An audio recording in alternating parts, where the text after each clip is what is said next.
What's up, guys?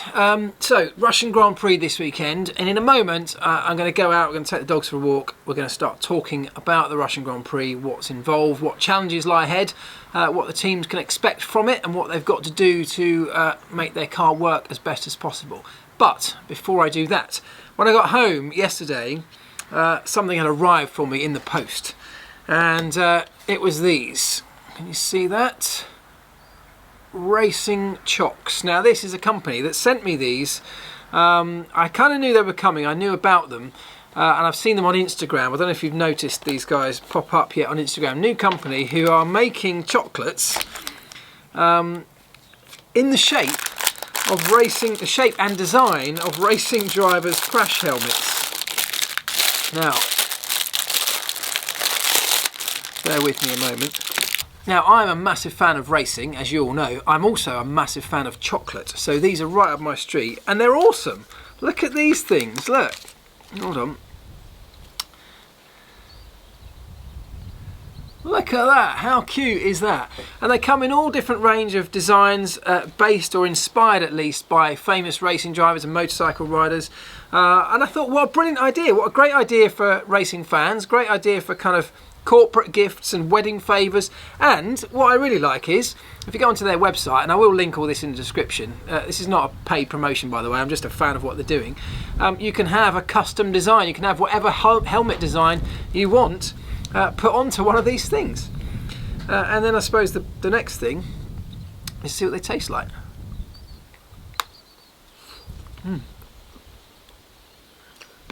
Oh yeah. Oh, they're good. They are not going to last 5 minutes. Not sure what's in this. Oh, look. Also, little racing driver crash helmet lollies. Awesome.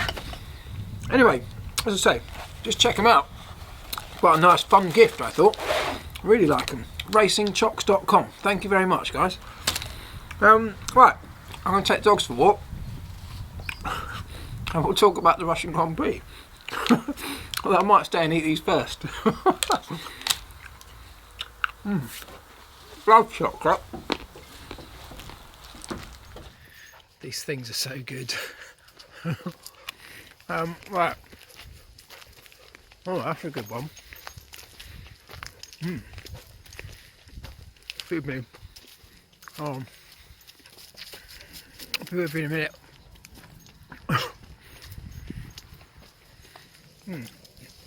Right,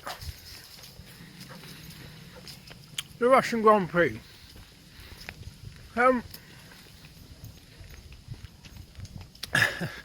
Okay, not the most spectacular venue, not the most interesting place that we go.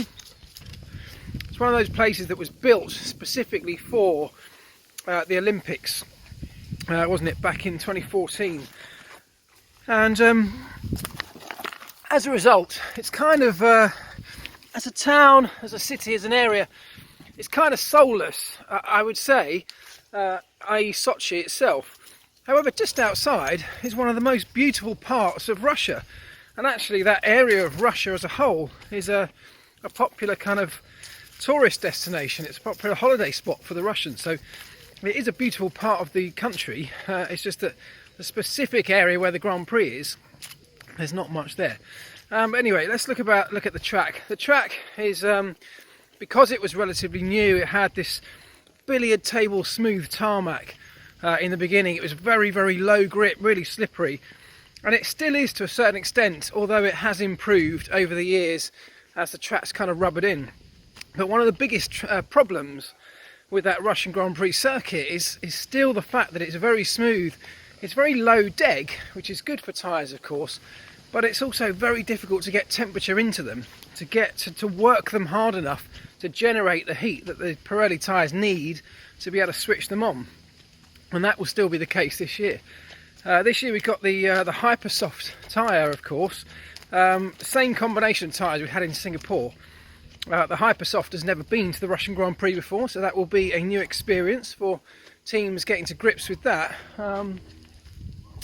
And I suspect that because the Hypersoft tyre delivers incredible performance, but generally has a higher degradation rate. Actually, that tyre might work pretty well around here, as long as the teams are able to generate that temperature to get it switched on, particularly for that all-important qualifying lap. So the circuit itself is a kind of medium to high downforce track. There is that very long straight, of course, but there are also some fairly unique and quite demanding corners. Notably turn 3, which is that really kind of big, almost parabolic left-hander. It's a very kind of tricky corner to get right from an engineering point of view, because you're leaning on the outside tyre, the right-hand tyres, so hard at that point. You're asking an awful lot, particularly of the rear, the right rear, as you come towards the second half of that corner when you really want to start getting on the power. But it's already been loaded up for such a long period of time that it becomes under a reasonable amount of stress. It's really the only point that the tyres do have a real difficult time around this particular track, because generally it's a relatively easy track on tyres. The race start is, we've got a very long run down to turn 1. One of the longest runs from a standing start down to the first corner on the calendar. And that makes the launch, the race start, you know, it's always critical, but perhaps even more so. And if we wind that back even further, what's going to affect your race start, of course, is the tyre that you're on. And the Hypersoft tyre is going to be a tyre that everybody's going to have to qualify on, because the performance it will deliver will be so much greater. You're missing out the super soft tyre here in terms of what Pirelli have brought, which means that step kind of means that everyone will have to qualify on the Hypersoft, and therefore the top 10 will have to start the race on it. I suspect you'll get most people starting the race on it, because the launch that it will give you on the Hypersoft tyre will be much greater than the launch you'll be able to get on a harder tyre. And because it's such a long run down to turn 1, that launch is super critical here.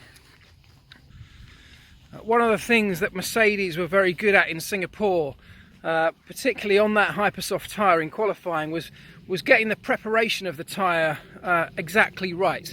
They worked at it over the weekend. They kind of managed their outlaps and developed the way they kind of controlled their outlaps to get the tyre perfectly switched on, and yet not overworked by the time they got to the latter part of the all-important qualifying lap. I think Ferrari struggled in that area, didn't they? Sebastian Vettel, you know, really struggled to get his tyres working for qualifying, and that was really the big difference between the two when it came to Saturday, and of course led into Sunday. It's a track in Sochi that Mercedes have utterly dominated, and I mean they've won every single race that we've had at that Sochi track, the Russian Grand Prix. And so, you know, you'd say that it's got to favour them again. Of course, Ferrari have a better car this year. They've got to get some of their operational procedures far tighter, far better honed, if they're going to take advantage. And you know, one way you could look at this is that here, the Singapore Grand Prix, that should have been a Ferrari circuit, but Mercedes won it. So there is no reason to say the car that's not best suited to the track, or the fastest, the ultimate fastest car, can't win this race, because absolutely it can. We've seen it happen, we saw it happen last time out. But if that's going to be Ferrari this time, they really need to up their game. I think Red Bull will probably tail away a little bit here. They were in the mix in Singapore. I don't think that's going to be necessarily the case here. It's not a circuit that suits their car. It's a power-dominated track. And as we well know, they are suffering in the power department.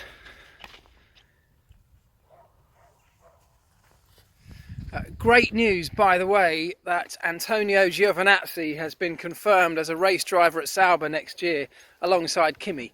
How good a lineup is that? The experience of Kimi to help lead that team and bring that team through the development process that they so desperately need. And this young blood of Giovinazzi, who is hot property. He's you know, part of the Ferrari Academy. He is doing good things in the junior categories. He's a great race driver, and to see a youngster get another opportunity in Formula One, I think is a really great move on behalf of them, and obviously a great move for him. Marcus Ericsson, this is a weird one. Marcus Ericsson stays at the team as third driver and brand ambassador. What do you make of that?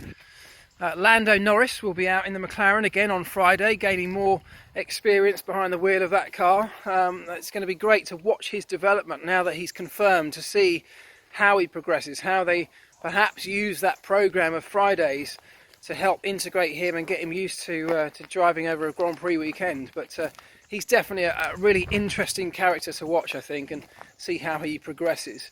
Artem Markelov will also be out. Russian GP2 F2 driver. He'll be out in the Renault. He's also one to watch. Another good driver doing good things in F2. And speaking of Russian drivers, I did wonder whether Toro Rosso might take the opportunity in Russia to announce that Danny Kvyat is coming back as one of their race drivers for next year. There's some talk that they may not make that decision, or certainly make that announcement until the end of the season. But, you know, this is a marketing operation for Red Bull and Toro Rosso. I wonder if the pull of having a Russian driver announced in Russia would be just too great, and maybe we'll get another announcement over the course of this weekend. So in summary then, this is a track which is going to be power dominated. You need a great top speed to get lap time out of this circuit. But on top of that, you also need to be able to dial out understeer, particularly mid to late corner understeer out of the medium speed corners, of which there are quite a lot, because out of those corners it's all about getting the traction down to be able to deliver that power, and then ultimately your top speed by the time you get to the end of the two long straights. So you've got to have a car that's either got that built into it, that kind of level of handling characteristic, or be able to dial that into it pretty quickly through the Friday practice sessions. It's going to be a circuit that's going to suit Mercedes, but also the Mercedes powered cars with their absolute top end speed capabilities.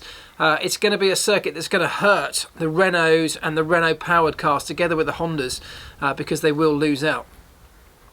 The only unknown around tyres is perhaps the Hypersoft, which you've never seen at Sochi before, but I would imagine that degradation is going to be low enough that this should be a comfortable one-stop race, which I know is probably not what most people want to hear, but I suspect that most people, certainly the top 10, should be able to start the race on the Hypersoft tyre, probably get to, around about lap 15, maybe even lap 20, I would imagine. And that's a huge guess. We'll find out more in Friday practice. But then switch to the ultra soft tyre, which should get them to the end of the race. And I think that'll be it. I think it'll be uneventful in terms of strategy, unless we get some major incidents. But look, it's a Grand Prix weekend, so anything can happen. I'm looking forward to it, as I always do, to every single race. Let me know what you're looking forward to. Let me know who you think is going to come out on top, who's going to be strong here, who's not. And what do you think of all the other things that we've talked about in this video? Driver moves, Giovinazzi and Kimi at Sauber, Marcus Ericsson potentially never driving a Formula 1 car again. Who knows? Let me know, and enjoy the weekend, and I shall speak to you very soon.